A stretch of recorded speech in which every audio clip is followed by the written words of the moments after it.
เราแย่หากไม่แก้ความจนแม่เตือนพ่อด่าตบตีแม่เสียจนชอกช้ำระกำมองมนซ้ำถูกคนเขานินทากราบเท้าคุณพ่อลูกขอให้หยุดดื่มเหล้าหากมัวแต่เมาคนเขาย้ำหมิ่นเรื่อยมากลับตัวเสียใหม่กลับใจมาพัฒนาพ่อจะมีคุณค่าเลิกดื่มสุราเลิกการพนัน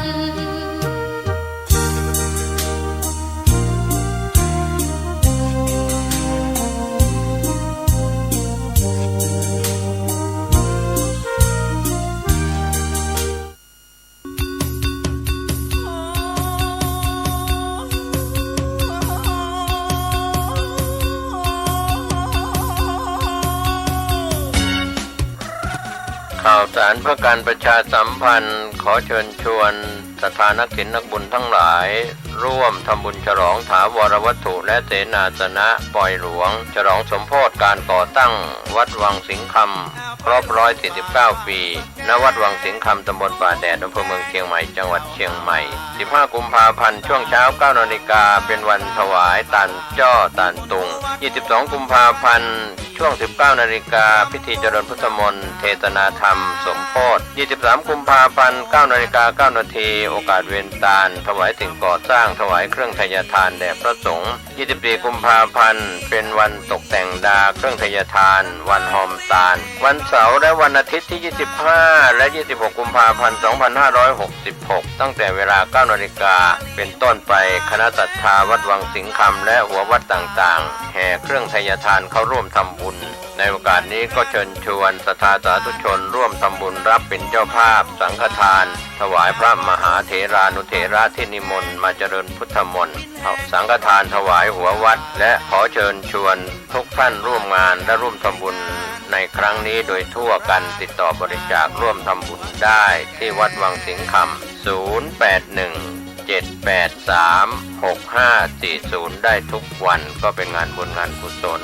ฉลองถาวรวัตถุและเสนาสนะปล่อยหลวงฉลองสมโภชการก่อตั้งวัดวังสิงห์คำครบรอบ149 ปีณวัดวังสิงห์คำตำบลป่าแดดอำเภอเมืองเชียงใหม่จังหวัดเชียงใหม่15 กุมภาพันธ์ถึง26 กุมภาพันธ์ขอเชิญท่านร่วมงานบุญนี้โดยพร้อมเพรียงกันลุงแดงเป็นเจ้าอาวาสสร้างโบสถ์สร้างวิหารศาลาบาทที่มนต์โฮวัดโฮมทำบุญประจำปีรำวงนำนา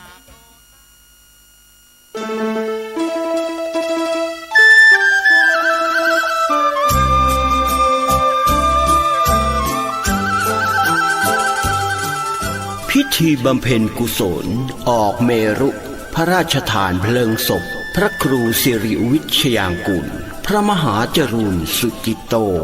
ณเมรุชั่วคราววัดบ้านแพะตำบลบ้านเป้าอำเภอแม่แตงจังหวัดเชียงใหม่ขอเชิญญาติโยมและศิษยานุศิษย์ทุกท่านในวันที่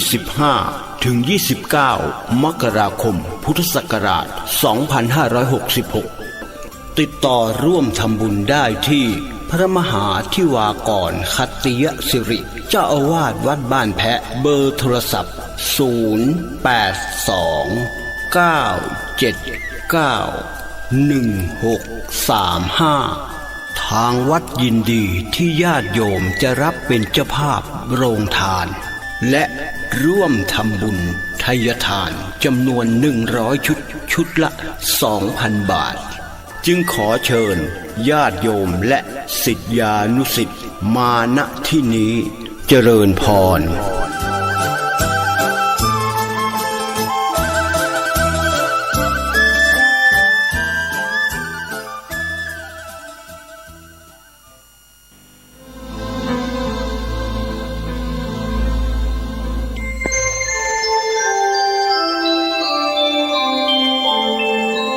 ขณะนี้ท่านกำลังฟัง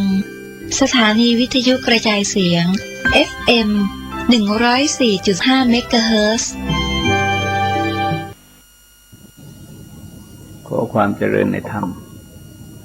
จะมีแด่ท่านผู้ฟังทั้งหลายเสียงธรรมจากมหาวิทยาลัยศรีปทุมกำลังนำเสนอเรื่องชีวิตนี้ใครลิขิต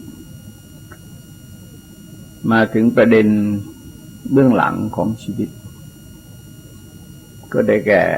กุศลกรรมหรืออกุศลกรรมที่บุคคลกระทำไว้ในรูปที่เป็นตัวอย่างบุคคลซึ่งพระพุทธเจ้าได้ทรงแสดงไว้ในพระบาลีบ้างพระตถาจารย์เล่าไว้บ้าง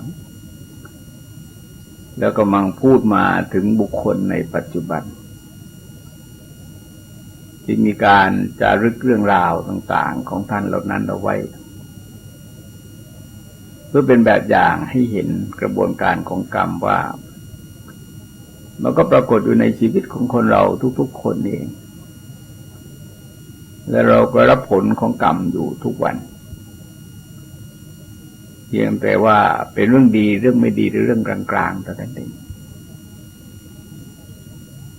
บางครั้งบางคราวมันเป็นเรื่องขณะที่ต่อเนื่องกันไปเช่นว่าเราโกรธไปด่าคนอื่นคนอื่นก็ด่าเราต่อยคนอื่นคนอื่นก็ต่อยเรามันก็เป็นกรรมแล้วก็ผลของกรรมจนถึงก็ถูกจับกุมคุมขังไปปรับไปลงโทษก็เป็นข่าวให้เราได้ยินได้ฟังกัน